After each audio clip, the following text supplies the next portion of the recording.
بسم اللہ الرحمن الرحیم، السلام علیکم، میں ہوں فہیم احمد۔ ایک بہت اہم ڈیولپمنٹ سامنے آئی ہے امریکہ سے، پاکستان کے حوالے سے، عمران خان کے حوالے سے اور پی ٹی آئی کے حوالے سے۔ اور یہ ڈیولپمنٹ ایسی ہے کہ ابھی آپ کچھ عرصے میں، کچھ دیر میں دیکھیں گے کہ بہت سارے یوٹیوبرز نئی نئی پیشگوئیاں کر رہے ہوں گے، عمران خان کی رہائی کی تاریخیں دے رہے ہوں گے اور بتا رہے ہوں گے کہ جی کیسے پاکستان پر اتنا پریشر آنے والا ہے کہ فوری طور پر عمران خان کو رہا کر دیا جائے گا۔ کیا واقعی ایسا ہے؟ یہ بل ہے کیا؟ اسے پیش کرنے والے کون سے لوگ ہیں؟ کیا وہ اتنے مضبوط ہیں اور اسٹرانگ ہے کہ وہ اس بل کو پاس کروا لیں اور اس پہ پاکستان کے حوالے سے جو اقدامات کہے گئے ہیں وہ کروا لیں؟ اور اس کا خود عمران خان کی سیاست پر کیا اثر ہوگا؟ وہ اس سے رہا ہو پائیں گے کہ نہیں؟ اور اگر رہا ہو بھی گئے تو اس کے کیا اثرات ہوں گے ان کی سیاست پر؟ اس ساری سچویشن کو ڈسکس کریں گے اگلے چند منٹس میں، اور اس کے بعد ایک اور اہم خبر پر بھی بات کریں گے۔ شروع کرتے ہیں اس بل سے جو امریکی کانگریس میں پیش کیا گیا ہے، جس کا نام ہے پاکستان ڈیموکریسی بل۔ اس بل کو پیش کرنے والے ہیں دو اراکین کانگریس، جن میں ایک ڈیموکریٹ ہے اور ایک ریپبلکن ہے، یعنی دو مختلف جماعتوں کے لوگ ہیں جو اس بل کو پیش کر رہے ہیں اور کوشش کر رہے ہیں کہ پاس ہو جائیں۔ یہ بھی اپنی نوعیت کا ایک انوکھا قانون ہوگا جسے دو مختلف مخالف مل کر پیش کر رہے ہیں۔ ان میں سے ایک ہے جو ولسن، یہ ریپبلکن پارٹی کے پالیسی کمیٹی کے سربراہ ہیں اور جو فورن افیئرس کمیٹی ہے اس کے بھی رکن ہے، اور اس کے علاوہ یہ کہا جاتا ہے کہ امریکی صدر کے کافی قریب ہیں، اور اس سے پہلے بھی وہ جو امریکی وزیر خارجہ ہے ان کو یہ خط لکھ چکے ہیں کہ عمران خان کی رہائی کے لیے کوششیں کی جائیں، اور بھی کافی اقدامات کرتے رہے ہیں، کافی لابنگ کرتے رہے ہیں عمران خان کے لیے۔ اور جو دوسرے ہیں وہ جیمز پنیٹا ہے، وہ یہ ڈیموکریٹ ہیں، یہ امریکی بحریہ کے خفیہ ایجنسی کے رکن رہ چکے ہیں۔ ان دونوں نے مل کے جو بل پیش کیا ہے، اس بل میں کہا گیا ہے کہ اگر پاکستان میں جو جمہوری روایات ہیں جو ان کے مطابق پامال ہو رہی ہیں، اور ہم بھی دیکھتے ہیں کہ بہت حد تک اس میں بہت سارے ایسے نیگیٹو پہلو ہیں جو نظر آتے ہیں اس وقت انسانی حقوق کے حوالے سے۔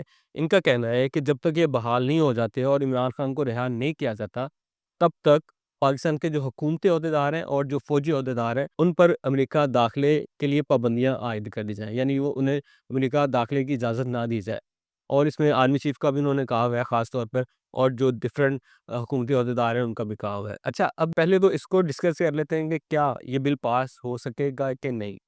تو میری رائے میں اگر تو یہ فیصلہ ہو گیا ہوا ہے کہ پاکستان کے آرم ٹوئسٹ کرنی ہے، تو اس کو وجہ بنایا جا سکتا ہے آرم ٹوئسٹنگ کے لیے اور پاکستان سے مطالبہ منوانے کے لیے۔ لیکن اگر ایسا نہیں ہے تو یہ ہر ایک کو پتہ ہے کہ پاکستان کی اسٹیبلشمنٹ کے امریکہ کے ساتھ تعلقات کس نوعیت کے ہیں، اور اگر کہا جائے تو سیاسی سے زیادہ جو یہ اسٹیٹ ٹو اسٹیٹ رابطے ہیں، خاص طور پر اسٹیبلشمنٹ کے ساتھ، وہ بہت مضبوط ہیں۔ تو بہت مشکل ہوگا اس بل کو اس سطح پہ لے جانے دینا کہ اسے پاس ہونے دیا جائے۔ لیکن جیسے میں نے پہلے کہا کہ یہ عام ٹوئسٹنگ کے لیے ضرور استعمال کیا جا سکتا ہے پاکستان کے۔ لیکن خیر، میں اس جو بحث کو اس کو الگ رکھتا ہوں کہ یہ پاس ہوگا یا نہیں ہوگا۔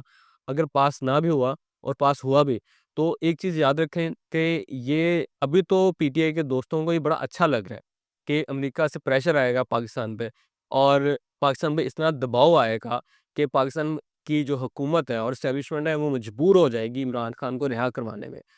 تو ابھی یہ جیسے میں نے کہا کہ بہت خوبصورت اور ایک بڑا حسین خواب نظر آتا ہے اور یہ بڑی کامیابی نظر آتی ہے، لیکن یاد رکھیں کہ شاید میری بات ہی آپ کو عجیب لگے، اور اس وقت کیونکہ یہ پاپولر اوپینین نہیں ہے، لیکن آنے والے کچھ عرصوں میں یہ بات ضرور سامنے آئے گی کہ اگر اس بل کے تحت عمران خان رہا ہوتے ہیں تو یہ ان کی سیاست پر ایک بڑا دھبا ہوگا۔ اس کی وجہ کیا ہے میں ڈیٹیل میں بتا دوں، کوئی بھی رائے قائم کرنے سے پہلے یہ سن لیجیے گا۔ دیکھیں، اس وقت کہا جاتا ہے کہ پاکستان میں جمہوری روایات نہیں ہے، لیکن آپ کو تھوڑا سا پیچھے جائیں تو نواز شریف پہ کیا الزام ہے؟ ان پہ الزام یہ ہے کہ 99 میں جب وہ گئے تو ایک سب سے بڑا دباؤ ان پہ یہ ہے کہ وہ ایک معاہدہ کر کے گئے، اور معاہدے سے پہلے سعودی عرب نے انٹروین کیا تھا، بلکہ امریکہ کے بارے میں بھی کہا جاتا ہے کہ انہوں نے بھی انٹروین کیا تھا۔ اس کے نتیجے میں نواز شریف کو پاکستان سے رہائی ملی، ورنہ تو انہیں آپ کو بتائے سخت سزا ملی ہوئی تھی۔ اور اس رہائی کے بعد وہ سعودی عرب گئے اور انہوں نے ایک وہاں جلا وطنی کی زندگی گزاری۔ تو اگر یہ بل پاس ہو جاتا ہے اور اس کا پاکستان کی حکومت پر اتنا دباؤ آتا ہے کہ وہ عمران خان کو چھوڑنے پہ مجبور ہو جاتے ہیں، جیسے مشرف مجبور ہو گئے تھے نواز شریف کو چھوڑنے کو، تو یاد رکھیں کہ آنے والے سالوں میں، ابھی تو نہیں لیکن آنے والے سالوں میں اس چیز کو جج کیا جائے گا عمران خان کی سیاست کی تاریخ دیکھتے ہوئے۔ دیکھیں، اگر وہ جیل میں بیٹھ کر ابھی تک ڈٹا ہوا ہے تو انہوں نے یہ نہیں کہا کہ سعودی عرب یا امریکہ مجھے رہا کروائے، ایٹ لیسٹ کوئی ایسی خبر نہیں ہے پبلکلی، پروپیگنڈا ضرور ہے لیکن خبر نہیں ہے۔ لیکن اگر ایسا ہو جاتا ہے تو یہ ایک بہت بڑا دباؤ ہوگا۔ اب آپ کے ذہن میں یہ بھی سوال آ رہا ہوگا کہ امریکہ کی مداخلت کے بغیر عمران خان کی رہائی کیسے ممکن ہے؟ اگر کوئی مغربی طاقت نہیں اپنا اثر و رسوخ استعمال کرتی تو عمران خان کی رہائی کیسے ممکن ہے؟ کیونکہ پاکستان میں تو ایسے حالات ہی نہیں ہیں، نہ عدالتوں میں نہ سیاسی سطح پر عمران خان کو رہا کروایا جائے۔ تو دیکھیں یاد رکھیں، اگر کوئی سیاسی لیڈر جیل میں ڈٹ کر بیٹھا رہے نا، تو باہر حالات خود بخود ایسے پیدا ہو جاتے ہیں کہ حکومت وقت کو بلاخر اس سے بات کرنی پڑتی ہے۔ اور اگر عوامی طاقت کے زور پر جو سیاسی لیڈرز ہوتے ہیں وہ جیل سے باہر نکلے نا، تو ان کی وقت کئی زیادہ ہوتی ہے بجائے اس کے کہ وہ باہر کسی ملک کی مداخلت کے بعد نکلیں۔ کیونکہ اگر فرض کریں امریکہ مدد کر دیتا ہے اس وقت عمران خان کی رہائی کے لیے، تو عمران خان باہر تو آ جائیں گے، لیکن کیا امریکہ کوئی مدد نہیں مانگے گا؟ کیا امریکہ بوقت ضرورت پاکستان میں عمران خان سے کچھ مطالبات نہیں کرے گا کہ میں نے تو آپ کی رہائی کے لیے یہ کردار ادا کیا تھا، اب جواب میں آپ بتائیں کیا کریں گے؟ اور اگر عمران خان جواب میں ایسا نہیں کرتے تو کیا امریکہ دوبارہ سے، جیسے پی ٹی آئی کا کہنا ہے کہ ایک سازش کے تحت عمران خان کی حکومت کو گرایا گیا تھا، تو عمران خان کے انکار پر کیا امریکہ پھر نہیں ایسی کوشش کرے گا کہ عمران خان کی گورنمنٹ کو گرا دیا جائے؟ تو کیا فائدہ ہوگا ایک طرح سے پپٹ بن کے وزیر اعظم آنے کا؟ تو میری رائے میں یہ ایک اچھی حکمت عملی نہیں ہوگی کہ کسی بیرونی ملک کو پاکستان میں مداخلت کی دعوت دی جائے یا اس کی مداخلت کو اپریشیٹ کیا جائے اور اسے وقتی فائدہ دیکھ کر ایک بڑی طرح سے سیلیبریٹ کیا جائے کہ جی واہ بہت بڑا کام ہو جا رہا ہے۔ یہ ایٹ دا اینڈ نقصان پہنچائے گا پی ٹی آئی کو۔ ہاں، جو کر سکتے ہیں، جو وہ نہیں کر رہے، وہ دیکھیں گے پی ٹی آئی کس طرح بری طرح ڈیوائڈ ہوئی ہے۔ اب اس کے وکلا سیل الگ سوچ رکھتا ہے، سیاسی سیل الگ سوچ رکھتا ہے، جس کا ڈائریکٹ امپیکٹ آ رہا ہے عمران خان کی رہائی کی کوششوں میں، کیونکہ کوئی ایک یکسوئی پارٹی میں نظر ہی نہیں آتی۔ ہر بندے نے اپنی ڈیڑھ انچ کی مسجد بنائی ہوئی ہے۔ آج ایک ترجمان آتا ہے تو کل دوسرا آتا ہے، کسی کو کسی پہ یقین ہی نہیں ہے، سارے اپنے اپنی سطح پہ چل رہے ہیں، ہر ایک کو لگ رہا ہے کہ دوسرا اسٹیبلشمنٹ کے ساتھ ڈیل کر کے بیٹھا ہوا ہے پارٹی میں۔ تو یہ جو سچویشن ہے، اصل میں پارٹی کو اس پہ فوکس کرنا چاہیے۔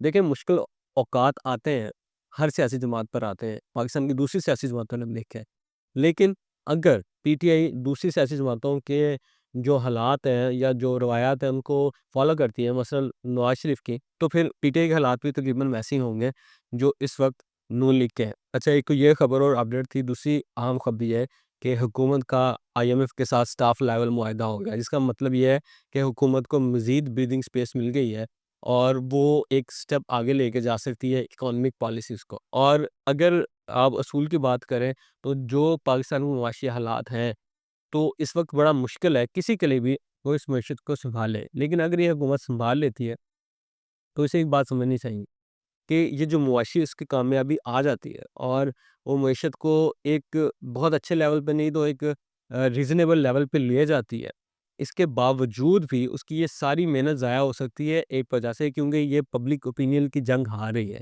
اور وہ کیسے ہار رہی ہے کہ آپ دیکھیں بلوچستان سے لے کے پنجاب، خیبر پختونخوا اور سندھ تک، ہر جگہ لوگوں کے سینٹیمنٹس اس حکومت کے ساتھ نہیں ہیں، لوگوں کو ایک گھٹن فیل ہو رہی ہے۔ آپ صحافتی طبقہ دیکھ لیں، وہاں ہر دوسرے دن خبر آتی ہے کہ آج یہ صحافی گرفتار ہو گیا، آج دوسرا صحافی گرفتار ہو گیا، یہاں تک کہ ایک جو سینئر صحافی ہیں فرحان ملک، جن کے بارے میں آپ اوپنلی یہ نہیں کہہ سکتے کہ پہلے کو تو تھا نا کہ جی پی ٹی آئی کے ساتھ منسلک لوگ ہیں ان کو اٹھایا جا رہا ہے، وہ پروپیگنڈا کرتے ہیں، لیکن ان جیسے جو سینئر صحافی ہیں جن کی عزت ہے صحافتی طبقے میں، ان کو بھی اٹھایا جا رہا ہے، ان کو بھی گرفتار کر کے ان کے خلاف کیسز کیے جا رہے ہیں۔ تو اس کا مطلب ہے کہ کچھ پالیسیز ایسی ہیں جس پر حکومت کو نظر ثانی کرنے کی ضرورت ہے۔ تو حکومت کی جو ساری محنت ہے وہ ضائع صرف اس وجہ سے ہو سکتی ہے کہ اس نے ملک میں گھٹن کا ماحول پیدا کیا ہوا ہے۔ اس گھٹن کے ماحول کو جب تک حکومت ختم نہیں کرے گی، حکومت کے لیے کوئی فائدہ نہیں ہے، ان کی کوئی کامیابی ان کو فائدہ نہیں دے سکے گی۔ میں مثال دیتا ہوں، 2007-8 میں کاف لیگ نے بہت زیادہ کام کروایا تھا اور لگتا تھا آپ نے اس بہت ساری سروسز شروع کی تھی، ریسکیو 112